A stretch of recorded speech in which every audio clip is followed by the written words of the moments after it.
Assalamualaikum warahmatullahi wabarakatuh.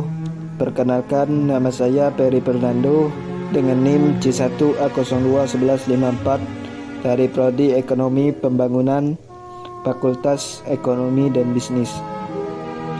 Anti-radikalisme adalah gerakan anti kekerasan yang biasanya gerakannya berdasarkan sila-sila Pancasila, yang sangat menentang adanya sebuah radikalisme atau gerakan perpecahan antar bangsa. Radikalisme dapat berkembang karena adanya pemikiran bahwa segala sesuatunya harus dikembalikan ke agama, walaupun dengan cara yang kaku dan menggunakan kekerasan. Masalah ekonomi juga berperan membuat paham radikalisme muncul di berbagai negara. Sudah menjadi kodrat manusia untuk bertahan hidup, dan ketika terdesak karena masalah ekonomi, maka manusia dapat melakukan apa saja, termasuk meneror manusia lainnya.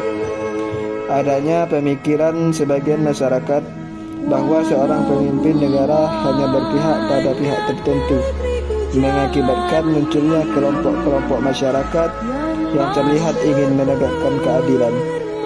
Kelompok-kelompok tersebut bisa dari kelompok sosial, agama, maupun politik. Tolak segala bentuk radikalisme, alih-alih menegakkan keadilan, kelompok-kelompok ini seringkali justru memperparah keadaan. Masih erat hubungannya dengan faktor ekonomi.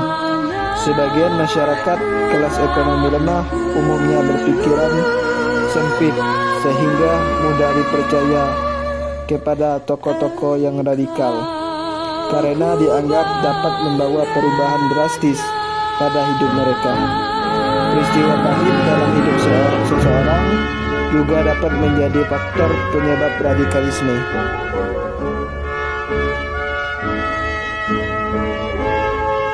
Masalah ekonomi, masalah keluarga, masalah percintaan, rasa benci dan dendam. Semua ini berpotensi membuat seseorang menjadi radikalis. Pendidikan yang salah merupakan faktor penyebab munculnya radikalis di berbagai tempat, khususnya pendidikan agama. Tenaga pendidik yang memberikan ajaran dengan cara yang salah dapat menimbulkan radikalisme di dalam diri seseorang.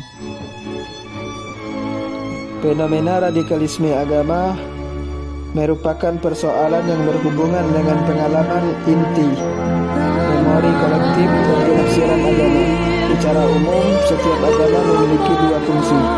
Pertama, fungsi manifest, yaitu fungsi yang disadari betul oleh para pengikutnya sebagai manifest objektif dari suatu sistem sosial, misalnya meningkatkan kohesivitas umat, ukhuwah Islamiyah.